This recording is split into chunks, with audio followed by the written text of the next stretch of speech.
द्रौपदी एक ऐसी महिला थी जिसे उन्होंने अपने पहले प्यार धनुर्विद्या की मदद से जीता था।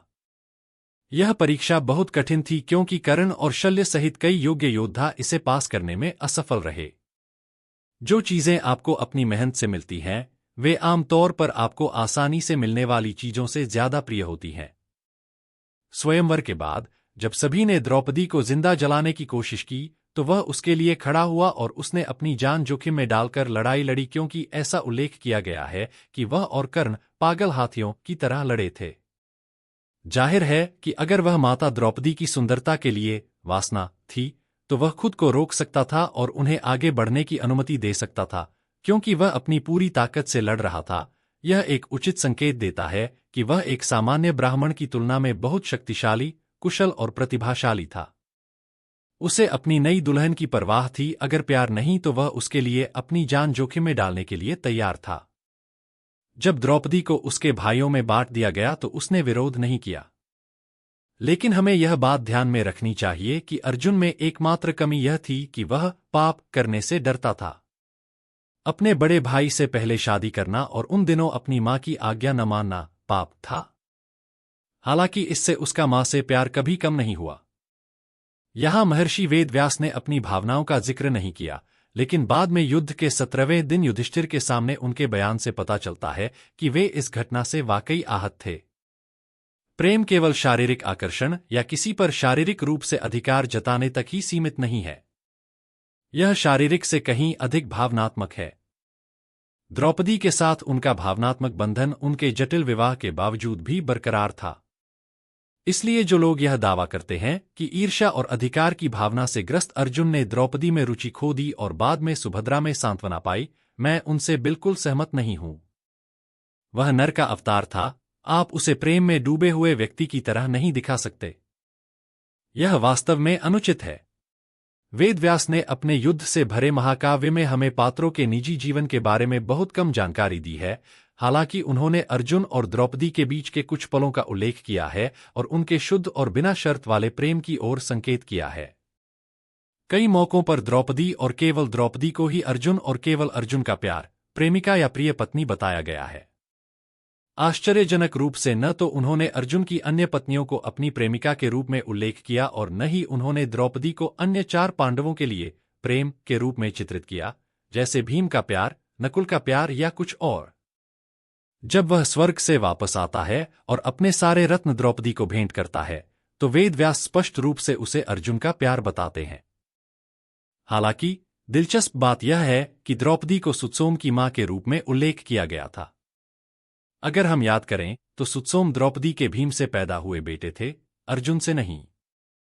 यह उनके एक दूसरे के प्रति बिना किसी ईर्ष्या के बिना शर्त प्यार का स्पष्ट संकेत है। अपने भाई के बेटे की मां होने के बाद भी वह अर्जुन का प्यार थी, तो स्पष्ट रूप से साझा करने से अर्जुन या द्रौपदी का एक दूसरे से प्यार कम नहीं होता। उन्होंने उसे अपने करीबी दोस्तों के समूह में शामिल किया और अक्सर वे अपने आत्मीय साथी वासुदेव, श्री कृष्ण और उनकी पत्नी सत्यभामा के साथ उसके साथ गपशप करते थे और किसी को भी, यहां तक कि उनके भाइयों को भी बातचीत में भाग लेने की अनुमति नहीं थी, बल्कि उन्हें कमरे में प्रवेश करने की भी अनुमति नहीं थी। उद्योग पर्व में हम पाते हैं कि वे शुभ पांचाली की गोद में अपने पैर रखकर बात कर रहे थे। इससे पता चलता है कि वे एक दूसरे के बहुत करीब थे। कुख्यात द्यूत सभा में आकर वह निष्क्रिय नहीं बैठा था। उसने द्रौपदी की बातों का अप्रत्यक्ष रूप से समर्थन करके अपनी पूरी कोशिश की। उसने किसी को मारने की कसम नहीं खाई थी, लेकिन उसने अपनी पत्नी को बचाने की पूरी कोशिश की। हमें याद रखना चाहिए कि वह पहले से ही कौरवों का गुलाम था, इसलिए उसकी शक्तियों की एक सीमा थी। हम देखते हैं कि कर्ण, जो कि उसका कट्टर प्रतिद्वंद्वी था, उसके साथ कई बार मौखिक द्वंद्व करता था, लेकिन जब तक उसने द्रौपदी का अपमान नहीं किया, तब तक उसे इसकी कोई परवाह नहीं थी। द्युत सभा में द्रौपदी के अपमान ने उसके मन पर गहरी छाप छोड़ी और वह आहत हुआ। युद्ध में कर्ण को मारने के बाद उसने सबसे पहले यही कहा कि अब कृष्ण द्रौपदी के आंसू पोंछ सकते हैं। यह स्पष्ट रूप से दर्शाता है कि द्युत सभा में द्रौपदी के अपमान से वह बहुत आहत था। बाद में महाप्रस्थान के समय उन्होंने बिना कुछ सोचे समझे कहा कि द्रौपदी उनके साथ आएगी। हालांकि उस समय उनकी अन्य पत्नियां उनके साथ रह रही थीं। सुभद्रा की बात करें तो सबसे पहले मैं कुछ बातें स्पष्ट करना चाहता हूं। अर्जुन द्वारा द्वारका जाकर सुभद्रा के उसके साथ प्रेम करने की प्रतीक्षा करने की यति कथा झूठी है। यह एक प्रसिद्ध लोक कथा है, वेद व्यास के महाभारत में नहीं। फिर द्रौपदी द्वारा किसी अन्य सहपत्नियों को अनुमति न देना, लेकिन अर्जुन द्वारा सुभद्रा को लाना नियम तोड़ना क्योंकि वह उसके बिना नहीं रह पाएगा, यह भी झूठ है। उसने ऐसा कुछ कभी नहीं कहा। वास्तव में करेनुमाती, विजया, वलंद्रा सभी पांडवों के साथ ही रहती थीं। पता नहीं उन्हें ऐसी कहानियां गढ़ने में क्या आनंद मिलता है। इसके बाद सिर्फ इसलिए कि वह उसके आत्मा साथी से जुड़ी हुई है, उसे किसी भी तरह से अधिक प्रिय नहीं बनाया जा सकता। अगर आप कहते हैं कि वह उचित कारणों से अर्जुन की पसंदीदा पत्नी थी, तो मुझे स्वीकार करने में कोई समस्या नहीं है, लेकिन सिर्फ इसलिए कि वह कृष्ण की बहन थी, इस मामले में वैसे भी मदद नहीं करता है। फिर अभिमन्यु की मां होने के नाते उसे अधिक प्रिय नहीं बनाया जा सकता। अभिमन्यु द्रौपदी का भी पसंदीदा था। यह उनके स्वभाव और युद्ध कौशल के कारण था। अर्जुन को भी सभी प्यार करते थे। क्या इसका मतलब यह है कि पांडु की पसंदीदा पत्नी कुंती थी? नहीं, सही है। अब अगर आप कहते हैं कि राम को उनकी मां की वजह से इतना प्यार और कौशल मिला, तो यह बिल्कुल भी स्वीकार्य नहीं है। यहां भी यही मामला है। अगली एक और बड़ी गलतफहमी, अर्जुन नहीं चाहते थे कि सुभद्रा पासा घटना के बाद वनवास में उनके साथ रहे क्योंकि वह गर्भवती थी। यह तार्किक रूप से संभव नहीं है। अभिमन्यु की मृत्यु 16 साल की उम्र में हुई। अगर वह गर्भवती थी तो वह 13 साल का होता। वह चाहता था कि वह शाही आराम में रहे।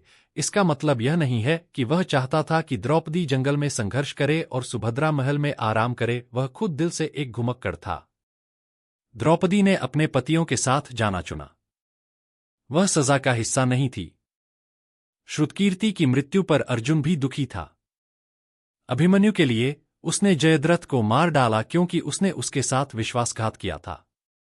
यह अभिमन्यु की मृत्यु का बदला लेने के लिए नहीं था, यह उसके विश्वासघात के लिए था।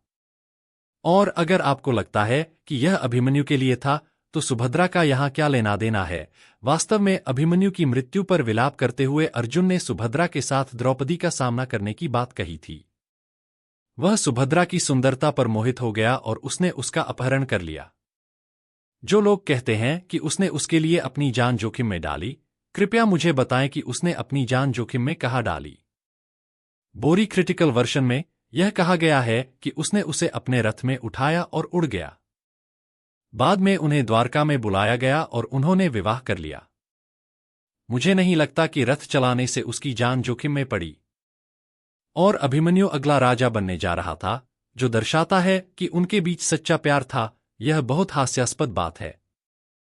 राजा बनना कोई मजाक नहीं है, यह एक बहुत बड़ी जिम्मेदारी है।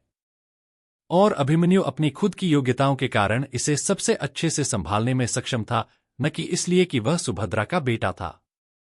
तो यह तो साफ है कि अर्जुन की पसंदीदा पत्नी द्रौपदी थी और वह द्रौपदी से सबसे ज्यादा प्यार करता था। हालांकि यह कहना गलत होगा कि वह दूसरों से बिल्कुल भी प्यार नहीं करता था। वह अपनी सभी पत्नियों से बहुत प्यार करता था, लेकिन अगर तुलना की जाए तो द्रौपदी इस दौड़ में सबसे आगे है।